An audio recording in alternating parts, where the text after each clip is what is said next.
हम लोग जो है वो एनसीईआरटी का क्लास 7 को देखेंगे, ठीक है ना। चलिए देख लेते हैं हम लोग साइंस सेक्शन का। और ये जो है वो आपका जो है पादप में पोषण को पहला चैप्टर का नाम है आपका 7 चैप्टर में, ठीक है। चलिए देखते हैं। यहाँ पे बताया जा रहा है क्या कि आपका जो जीव आपका सत्य की बताना है कि निम्नलिखित में से कौन सत्य है।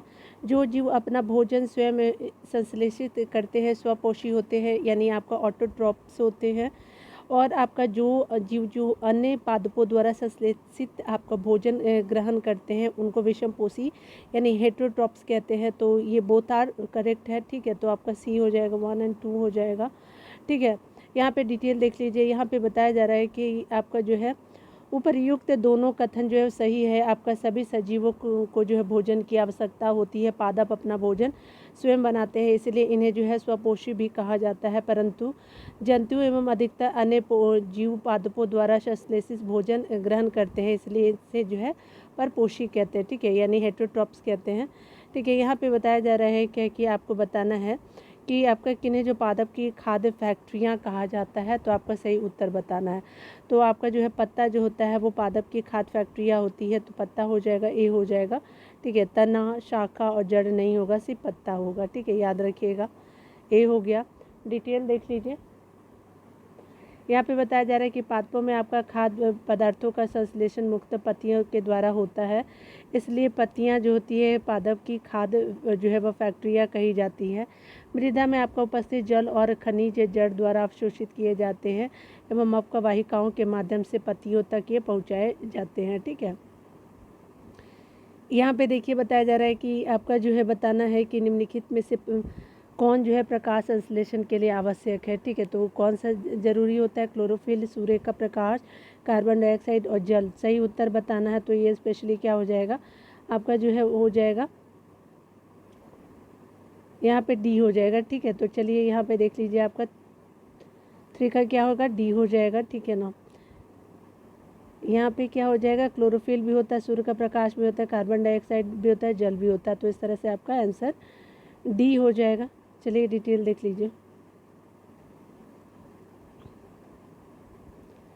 यहाँ पे पत्तियों में बताया जा रहा है कि पत्तियों में हरा वर्णक होता है जिसे क्लोरोफिल कहते हैं। क्लोरोफिल सूर्य के प्रकाश की ऊर्जा का संग्रहण करने में आपका पत्तियों की सहायता करता है। पौधे इस ऊर्जा का उपयोग जल एवं आपका कार्बन डाइऑक्साइड से आपका खाद्य संश्लेषण में करते हैं।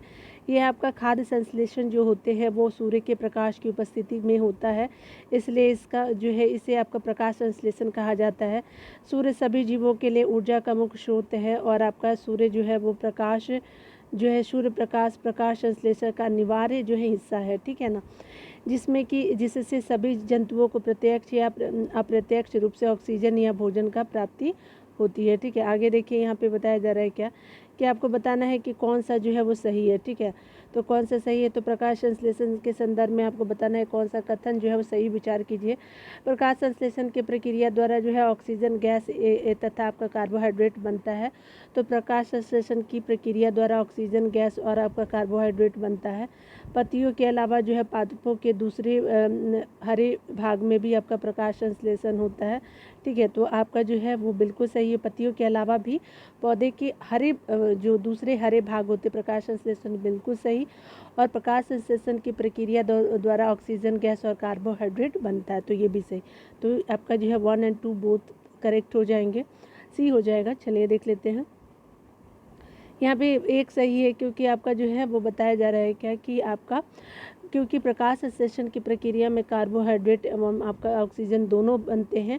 पत्तियों के अलावा जो है पादपों के दूसरे हरे भाग जैसे कि हरे तने एवं आपका हरी शाखाओं से भी आपका प्रकाश संश्लेषण की क्रिया होती है, इसलिए आपका जो है 2 भी सही है, ठीक है। देखिए यहाँ पे बताया जा रहा है कि आपको कौन जो है वो सही है, तो पादपों के संदर्भ में बताना है। तो आपका सभी पादप अपना भोजन जो है स्वयं बनाते हैं, नहीं, ऐसा नहीं है, ठीक है, सही बताना है। और जो पादप मृदा में उपस्थित आपका नाइट्रोजन जो है जड़ों की सहायता से प्राप्त करते हैं, ठीक है, तो बिल्कुल सही है। इस तरह से आपका बी सही हो जाएगा, 2 ए गलत हो जाएगा। ठीक है। तो देखिए यहाँ पे बोला जा रहा है कि कथन ए गलत है, क्योंकि कुछ पादप ऐसे भी होते हैं जिनमें आपका क्लोरोफिल नहीं पाया जाता है, इसलिए वे अपना भोजन स्वयं संश्लेषित नहीं कर सकते हैं। जैसे अमरबेल, अमरबेल भी तो एक पौधा ही है, लेकिन सारे तो नहीं हो पा रहे हैं।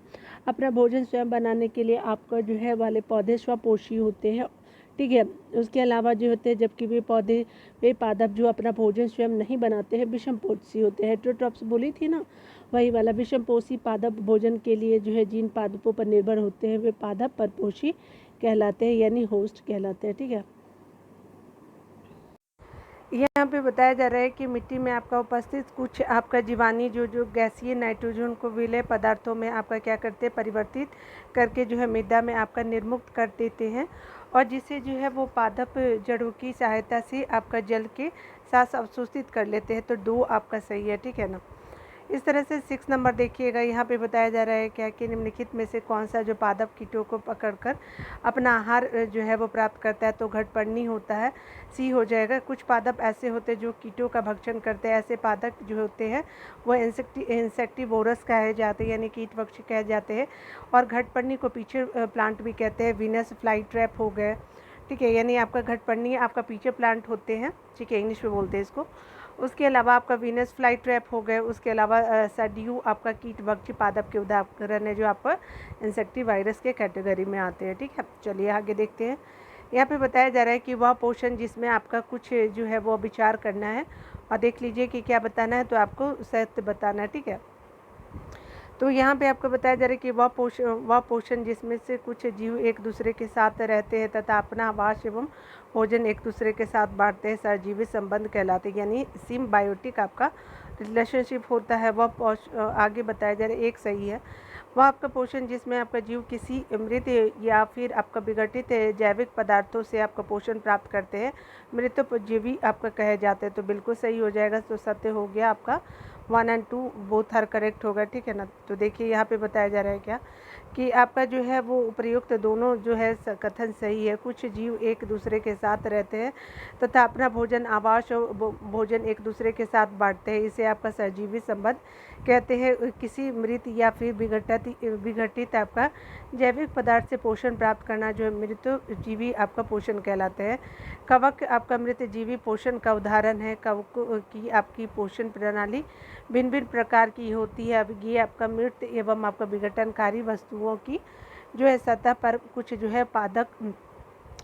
है पाचक रसों का जो है स्राव करते हैं, जिससे ये विलयन में आपका परिवर्तित हो जाते हैं। कवक इस विलयन का जो है भोजन के रूप में अवशोषण करते हैं, ठीक है। आगे देखते हैं, यहाँ पे बोला जा रहा है क्या कि आपको सही बताना है, ठीक है। तो आपका कौन सा सही है, तो यहाँ पे सही बताना है। तो ये स्पेशली आपका कवक और शैवाल जो है सहजीवी है, उसी तरह से आपका पादप और जीवाणु जो है आपका सहजीवी है। इस तरह से आपका जो 1 और 4 हो जाएगा। कवक और जीवाणु नहीं होते, शैवाल और जीवाणु नहीं होते। 1 और 4 जो है वो आपका सही हो जाएगा। चलिए डिटेल देख लेते हैं। यहाँ पे बताया जा रहा है कि आपका शैवाल और कवक के बीच आपका सहजीवी संबंध होता है, जिसे आपका लाइकेन कहते हैं। शैवाल में आपका क्लोरोफिल आपका उपस्थित होता है, जबकि आपका कवक में आपका क्लोरोफिल नहीं होता।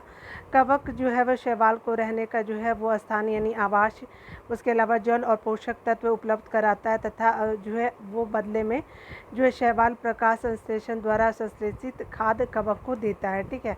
पादप और राइजोबियम जो होते हैं जीवाणु भी आपका सहजीवी संबंध का उदाहरण है। ये आपका जीवाणु जो है वो गैसीय नाइट्रोजन को विलय आपका पदार्थों में परिवर्तित कर देते हैं, परंतु राइजोबियम अपना जो है भोजन स्वयं नहीं बना सकते। ये आपका चना, मटर, मूंग, सेम या फिर अन्य फलीदार जो है पादपों की जड़ों में रहते हैं तथा उन्हें जो है नाइट्रोजन की आपूर्ति करते हैं। इसके बदले जो है पादप इन जीवाणुओं को जो है आवास और खाद्य प्रदान करते हैं, ठीक है। यहाँ पे हमने देख लिया। यहाँ पे बताया जा रहा है क्या कि पादप के किस भाग द्वारा जो है प्रकाश संश्लेषण हेतु वायु में कार्बन डाइऑक्साइड ली जाती है, तो किस आपका जो है किस भाग द्वारा किया जाता है, तो रंध्र के द्वारा होता है, बी हो जाएगा। पत्ती की सतह पे आपका उपस्थित सूक्ष्म रंध्रों द्वारा वायु में उपस्थित कार्बन डाइऑक्साइड जो है वो प्रवेश करती है। ये रंध्र द्वार कोशिकाओं द्वारा घिरे होते हैं, ठीक है। आगे देखिए, यहाँ पे बताया जा रहा है क्या कि आपको बताना है कि कौन जो है वो प्रकाश संश्लेषण प्रक्रम द्वारा जो है पौधे कार्बोहाइड्रेट का संश्लेषण करते हैं, ठीक है। प्रकाश संश्लेषण प्रक्रम द्वारा पौधे कार्बोहाइड्रेट का जो है संश्लेषण करते हैं। यह आपका कार्बोहाइड्रेट निम्न में से किससे मिलकर के बना है? तो ये स्पेशली बना है आपका कार्बन से, हाइड्रोजन से और आपका ऑक्सीजन से। नाइट्रोजन और फास्फोरस नहीं है। बी आपका सही नहीं, 1, 2 और 3 हो जाएगा। ठीक है, आगे बताया जा रहा है कि कार्बोहाइड्रेट आपका कार्बन, हाइड्रोजन और ऑक्सीजन से मिलकर बनता है, इसलिए आपका जो है बी विकल्प सही है। ठीक है, देखिए आगे बताया जा रहा है क्या कि आपका दालों की फसल से संबंधित आपका विचार कीजिए। तो दालों की फसलों के लिए आपका उन्हें मृदा में आपका नाइट्रोजनी उर्वरक देने की आपका आवश्यकता नहीं होती है। ठीक है, दालों की फसलों के लिए, क्योंकि आपका कारण क्या है? तो क्योंकि दालों की फसल मृदा से नाइट्रोजन ग्रहण नहीं करती है, बल्कि कुछ विशेष जीवाणु फसलों को जो है नाइट्रोजन प्रदान करते हैं। तो क्या आपका कथन और कारण सही है? तो देखिए हम लोग देख लेते हैं, ये आपका ए हो जाएगा, बिल्कुल सही है कि कथन भी आपका सही है और कारण भी सही है। ठीक है, तो कथन कारण सही है, कथन और कारण दोनों सत्य है और आपका कारण कथन की जो है कारण है ना, वो कथन की व्याख्या करता है। ए सही हो जाएगा 11 का। देख लीजिए यहाँ पे बताया जा रहा है क्या कि अधिकतर दालें जो होती है फलीदार पादपों से प्राप्त होती है। ठीक है, उसके अलावा कुछ जीवाणु जो आपका राइजोबियम कहलाते हैं, आपका जो है वायुमंडलीय आपका नाइट्रोजन को विलय पदार्थों में आपका परिवर्तित कर देते हैं। ये जीवाणु जो होते हैं चना, मटर, मूंग एवं अन्य फलीदार पादपों की जड़ों में रहते हैं तथा उन्हें नाइट्रोजन की आपूर्ति करते हैं। इसके बदले आप राइजोबियम जीवाणु को जो है आवास एवं आपका खाद्य प्रदान करते हैं तथा इनमें आपका परजीवी जो है वो संबंध होता है। ठीक है, ये हमने देख लिया। देखिए प्राणियों में पोषण को देख लेते हैं। आपको जो है जानना चाहिए कि स्टारफिश यानी तारा मछली के संदर्भ में जो कौन सा सत्य है। ठीक है, तो यहाँ पे देख लीजिए यहाँ पे बताया जा रहा है कि स्टारफिश जो होता है उसका आहार कैल्शियम कार्बोनेट के कठोर कवच वाले जंतु होते हैं। बिल्कुल सही है, स्टारफिश का कैल्शियम कार्बोनेट वाले। भक्षण के लिए ये कवच खोलने के बाद अपने मुख से आमाशय बाहर निकालती है तथा जंतु के कोमल भाग को खाती है। ठीक है, तो ये बिल्कुल होता है, 1 और 2 सही हो जाएगा। तो आपका both are correct, C option सही है। देखिए यहाँ पे बताया जा रहा है कि उपयुक्त दोनों कथन जो है सही है। तारा मछली जो होता है वो भोजन को सीधे आमाशय में ही आपका ग्रहण करता है। यह आपका कैल्शियम कार्बोनेट के कठोर कवच वाले जंतु का आहार करते कौन? तारा मछली, जिसको हम लोग स्टारफिश के रूप में कंसीडर करते हैं। कवच खोलने के बाद जो है अपने मुख से आपका आमाशय बाहर निकालती है तथा आपका जंतु के कोमल भाग को खाती है। आमाशय आप वापस आपका शरीर में चला जाता है तथा आहार धीरे धीरे पचता है। ठीक है, आगे बताया जा रहा है क्या कि आपका जो है वो कौन सा असत्य है? यहाँ असत्य की बात की जा रही है। तो देखिए पाचक तंत्र के संदर्भ में जो है विचार कीजिए। पाचक रस जो है सरल पदार्थों को जटिल बनाता है। ठीक है, तो सरल पदार्थों को नहीं, जटिल पदार्थों को आपका सरल बनाता है। ठीक है, जो आपका पाचन में सहायक होता है, तो ये गलत है। ठीक है, आगे बोला कि आमाशय की जो है आपकी आंतरिक भित्ति जो होती है क्षुद्रांश और आहार नाल से संबंध जो होती है ग्रंथियाँ पाचक रस स्रावित करती हैं। तो बी सही हो जाएगा। तो असत्य कौन पूछा? तो आपका असत्य ए हो जाएगा। देख सकते हैं ए असत्य है, क्योंकि यहाँ पे क्या बोल रहा था कि आपका जो है असत्य है, क्योंकि पाचक रस जटिल पदार्थों को सरल बनाती, आहार नाल एवं आपका संबंध ग्रंथियाँ मिलकर पाचन तंत्र का निर्माण करती है। आमाशय की आंतरिक भित्ति क्षुद्रांश आहार नाल से संबंध ग्रंथियाँ जो होती है पाचक रस स्रावित करती हैं, जो आपका पाचक पे सहायक होते हैं। कथन क्या है? बी सही है। ठीक है, यहाँ पे बोला जा रहा है कि निम्नलिखित कथनों में से आपका कौन सही है? तो देखिए यकृत शरीर की सबसे बड़ी ग्रंथि है। यकृत पीत जो रस स्रावित नहीं करती है। उसके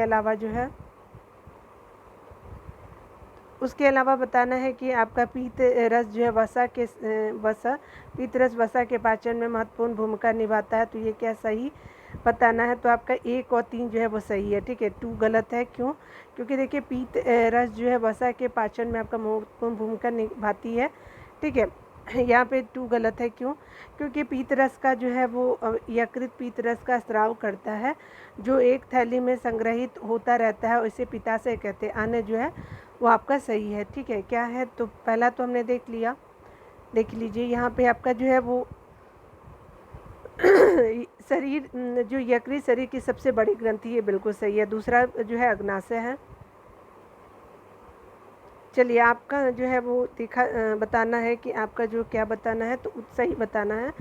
रूमिनेंट जो होते हैं या फिर रोमंथी आपके जंतुओं के संदर्भ में बताना है और सही बताना है, ठीक है। तो यहाँ देखिए रूमिनेंट में आप आमाशय जो है 4 भागों में बटा होता है। रूमेन में आपका भोजन का आंशिक पाचन होता है। बाद में जंतु इसे छोटे छोटे पिंडकों के रूप में मुख में लाता है और उसे चबाता है। इससे जो है रोमंथी यानी जुगाली करना कहते हैं।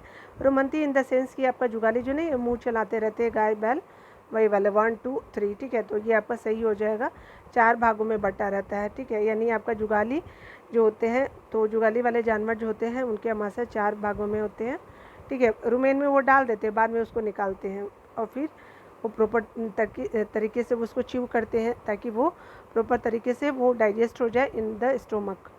देखिए यहाँ पे बताया जा रहा है क्या कि आपका उपयुक्त सभी जो है वो कथन सही है। घास खाने वाले आपका जो है जंतु वास्तव में जो है पहले घास की जल्दी जल्दी आपका निगल करके आमाशय के भाग में भंडारित कर लेते हैं, ठीक है। ये आपका भाग जो है रूमेन यानी प्रथम आमाशय कहलाता है। रूमिनेंट में आपका आमाशय 4 भागों में बटा होता है। रूमेन में भोजन का आंशिक पाचन होता है जिसे जुगाल यानी आपका कट कहते हैं, परंतु बाद में आपका जंतु इसको छोटे छोटे पिंडकों के रूप में आपका पुनः मुख में लाता है, उसे जो है वो चबाता रहता है। इस प्रक्रम को रोमंथन यानी जुगालू जो है जुगाली करना कहते हैं। ऐसे आपका जंतु रूमिनेंट या फिर रोमंथी कहलाते हैं, ठीक है। उसके अलावा जो है घास में सेलुलोज की प्रचुर मात्रा होती है जो एक प्रकार का कार्बोहाइड्रेट है। सेलुलोज भी कंसीडर एज अ कार्बोहाइड्रेट है और अनेक जंतु और मानव सेलुलोज का जो है वो आपका जो है पाचन नहीं कर पाते हैं, ठीक है। तो जंतु और मानव सेलुलोज का जो पाचन नहीं कर पाते हैं, इसी कारण से जो है ये आपके घास नहीं खा पाते हैं, ठीक है। जंतु और मानव जो है वो सेलुलोज का जो है वो आपका पाचन नहीं कर पाते हैं। देखिए यहाँ पे बताया जा रहा है कि रूमिनेंट में आपका क्षुद्रांश एवं बृहदांश के बीच एक थैलेनुमा बड़ी संरचना होती है। रूमिनेंट में आपका क्षुद्रांत या फिर बृहदांत के बीच एक थैलेनुमा बड़ी संरचना होती है जिसे अक्षनाल कहते हैं, ठीक है। भोजन के सेलुलोज का पाचन यहाँ जो है यहाँ पर कुछ जीवाणुओं द्वारा किया जाता है जो मनुष्य के आहार नाल में अनुपस्थित होते हैं, ठीक है। यहाँ पे बताया जा रहा है कि आपको बताना है कि कौन सा जो है वो सही है, ठीक है। तो 5 का है, यहाँ पे क्या हो जाएगा, तो स्पेशली आपके जो है अमीबा के बारे में बताना है, ठीक है। तो देखिए अमीबा क्या होता है, तो ये आपका जलाशय में पाए जाने वाले एक कोशीय यानी सिंगल सेल जीव होता है, सही है। अमीबा अपनी आकृति और स्थिति निरंतर बदलता रहता है, बिल्कुल सही है।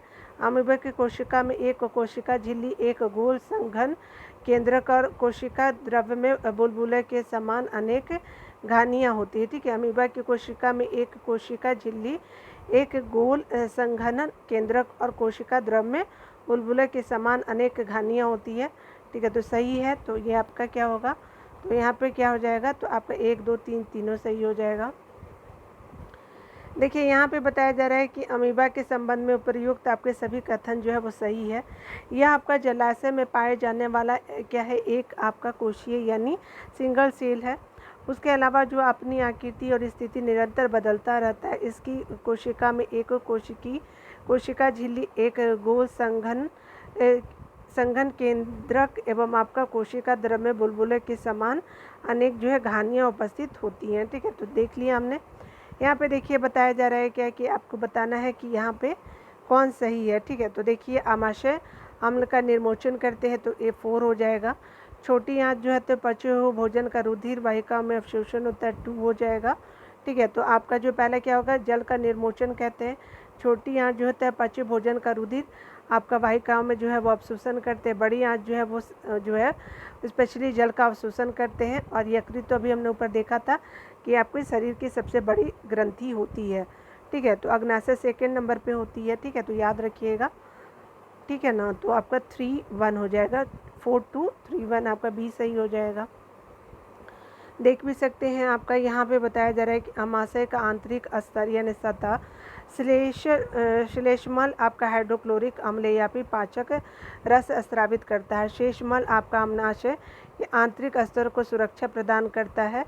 अम्ल अनेक ऐसे जीवाणुओं को नष्ट करता है जो आपका भोजन के साथ जो है बाह्य वहाँ तक आपका पहुँच जाते हैं, ठीक है। अम्ल अनेक ऐसे जीवाणुओं को नष्ट करता है जो भोजन के साथ वहाँ तक पहुँच जाते हैं। साथ ही आपका यहाँ माध्यम को अम्लीय बनाता है, जिससे आपका पाचक रसों की क्रिया करने की क्षमता मिलती है। पाचक रस यानी जठर रस जो होती है प्रोटीन को जो है सरल पदार्थों में विघटित कर देता है। पाचक आपका पचा हुआ भोजन जो है वो आपका अवशोषित होकर के क्षुद्रांत की भित्ति में आपका स्थित रुधिर वाहिकाओं में चला जाता है। इस प्रक्रम को जो है अवशोषण कहते हैं। जल कुछ लवण बड़ी आंत में अवशोषित होता है। मतलब जल और आपका जो है कुछ लवण जो है होते हैं वो बड़ी आंत में अवशोषित होते हैं। यकृत जो है वो आपका शरीर की सबसे बड़ी ग्रंथि है। यह आपका पीत रस का जो स्रावन करती है।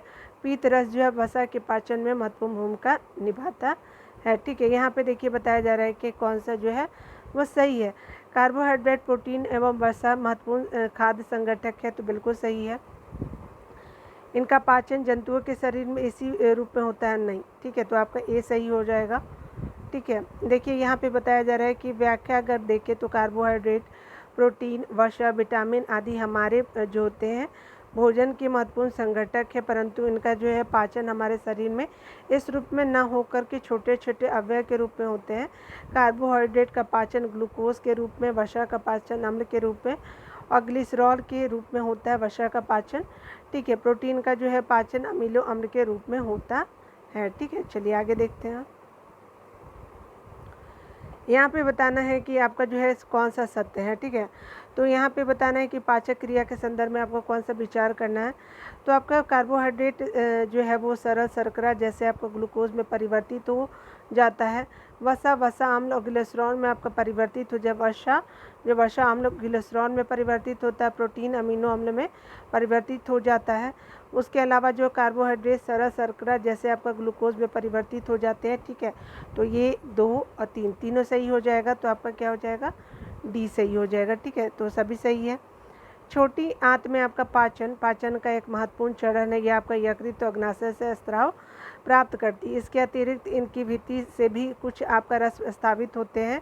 अग्नाशय में आपका अग्नाशय रस निकलता है और जो आपका कार्बोहाइड्रेट एवं प्रोटीन पर आपका क्रिया करता है तथा इनकी सरल रूप में परिवर्तित कर देता है। आंशिक रूप से बच्चा भोजन छोटी आंत के निचले भाग में पहुंचता है, जहां आपका आंत्र रस पाचन क्रिया को पूर्ण करता है। इस प्रक्रिया में आपको कार्बोहाइड्रेट जो है सरल शर्करा जैसे ग्लूकोज में, वसा अम्ल में और ग्लिसरॉल में और प्रोटीन जो है प्रोटीनो अम्ल में परिवर्तित हो जाता है। ठीक है, चलिए आगे देखते हैं। चलिए यहाँ पे हम लोग रेसे से वस तक देखते हैं। तो यहाँ पे आपको सही बताना है। ठीक है, तो यहाँ पे कौन सा सही हो जाएगा, तो देखिए यहाँ पे बता रहा है कि जंतुओं से आपका प्राप्त किए जाने वाले रेशे जानता रेशे होते हैं, बिल्कुल सही।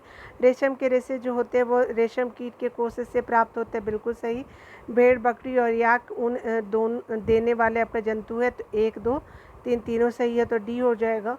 देखिए यहाँ पे बोला जा रहा है कि उपयुक्त सभी जो कथन सही है। जंतु में प्राप्त किए जाने वाले रेशे जो होते हैं जानता रेशे कहलाते हैं। इनमें आपका रेशम के फाइबर जो होते हैं वो रेशम जो होते हैं रेशम कीट के कोकून से आपका प्राप्त होते हैं तथा ऊन के रेशे जो होते हैं भेड़, बकरी और याक के बालों से प्राप्त किए जाते हैं। ठीक है, यहाँ देखिए अगला बताया जा रहा है क्या कि आपको सही बताना है। ठीक है, तो आपका जो है वो स्पेशली क्या हो जाएगा, तो देखिए यहाँ पे आपको जो है 2 का क्या हो जाएगा, तो अंगोरा ऊन जो है सही बताना। अंगोरा ऊन को अंगोरा नस्ल की बकरियों से प्राप्त किया जाता है, बिल्कुल सही।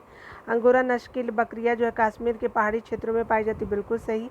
पश्मीना शॉल अंगोरा नस्ल की बकरियों की त्वचा पर उपस्थित मुलायम फर से पाई जाती है, तो ठीक है, तो ये आपका गलत हो जाएगा, 3 गलत हो जाएगा।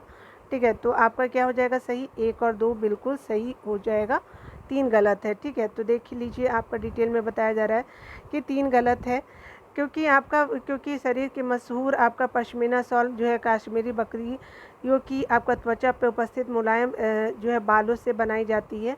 ठीक है, अंगोरा जो है उनको अंगोरा नस्ल की बकरी से प्राप्त किया जाता है जो जम्मू कश्मीर के पहाड़ी क्षेत्रों में पाई जाती है, 1 और 2 सही है।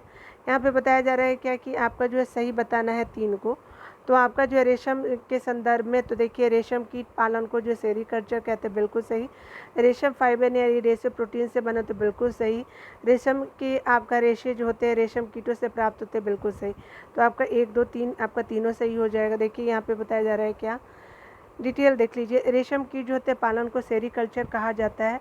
रेशम जो है फाइबर यानी प्रोटीन से बने होते हैं, और 1 और 2 है जो है वो आपका बिल्कुल सही हो जाएगा। रेशम की जो है वो आपका रेशम के रेशों का एक आवरण कोकून बनाते हैं। कोकूनों से आपका रेशम को पृथक करके इनका संसाधन आपका किया जाता है और फिर जो है धागा बनाया जाता है। यहाँ पे बताया जा रहा है कि भारत जो है वो आपका रेशम उत्पादन के संबंध विभिन्न आपका प्रकार के उद्योगों में आपका महिलाओं की भूमिका जो है महत्वपूर्ण है।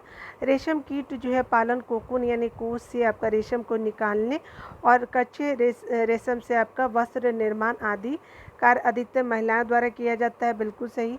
और जो है रेशम उत्पादन जो है भारत जो है वो विश्व के अग्रणी देशों में से है। तो ठीक है, तो ये हमने देख लिया आपका रेशम से रिलेटेड। ठीक है, चलिए आगे देखते हैं। यहाँ पे बताया जा रहा है कि कौन सा जो है उत्तर सही है, आपको बताना है रेशम के संदर्भ में। तो इसका मृदु रेशा यानी स्टील के तार जितना मजबूत होता है, रेशम का मृदु रेशा यानी सूत्र स्टील के तार जितना मजबूत होता है। टसर, मूंगा और कोशा रेशम की आपकी जो है किस्में है, तो आपका सही है। तो 1 और 2 जो वो आपका सही है। यानी मृदु रेशा जो होते हैं आपका स्टील के तार जितना आपका मजबूत होता है, और टसर, मूंगा और जो है कोशा रेशम की किस्में है, तो सी हो जाएगा। देख लीजिए यहाँ पे उपयुक्त दोनों कथन सही है। रेशम का आपका मृदु रेशा जो है सूत्र स्टील के तार जितना आपका मजबूत होता है। रेशम कीट जो है अनेक आपका किस्म के होते हैं जो एक दूसरे से काफ़ी अलग दिखाई देते हैं, और इनसे प्राप्त होने वाले रेशम के धागे गठन अर्थात आपका रुक्षणता, चिकनाहट, चमक आदि में आपका भिन्न होते हैं। अतः जो है टसर रेशम, मूंगा रेशम, कोसा रेशम एवं अन्य प्रकार के रेशम विभिन्न किस्म के रेशम कीटों द्वारा काटे गए आपका कोकूनों से प्राप्त किए जाते हैं। सबसे आपका सामान्य रेशा जो होता है कीट शहतूत रेशम कीट है। ठीक है, आगे देख लीजिए। यहाँ पे बताया जा रहा है क्या कि आपका जो है निम्नलिखित में से आपको बताना है कौन सा सही है। तो यहाँ पे जो है स्पेशली रेशम की खोज भारत में हुई थी, नहीं ये चीन में हुआ था ना। देखिए आपका जो है भारत में प्राचीन काल में किस मार्ग से आपका रेशम का जो है, जिस मार्ग से आपका रेशम का जो है व्यापार विभिन्न देशों में होता था, उस मार्ग को आज सिल्क रूट में जाना जाता है। बिल्कुल सही। तो आपका 2 सही है, 1 गलत है। क्यों? क्योंकि रेशम भारत से नहीं, आपका चीन से, आपका भारत से नहीं है, चीन से है। रेशम को जो उद्योग को प्रारंभ में चीन से आपको गुप्त रखा गया, बाद में यात्रियों और व्यापारियों ने आपका रेशम को अन्य देशों में आपका प्रचलित किया, जिस मार्ग से उन्हें जो है यात्रा की थी। ठीक है, और उसे जो है आज भी सिल्क रूट भी कहा जाता है, आज भी सिल्क रूट ही बोलते हैं। ठीक है, तो आपका 3 ही आप चैप्टर यहाँ पे रख लेती हूँ। ठीक है, मिलते हैं अगले वीडियो में। खुद का ख्याल रखिए, पढ़ते रहे। Take care.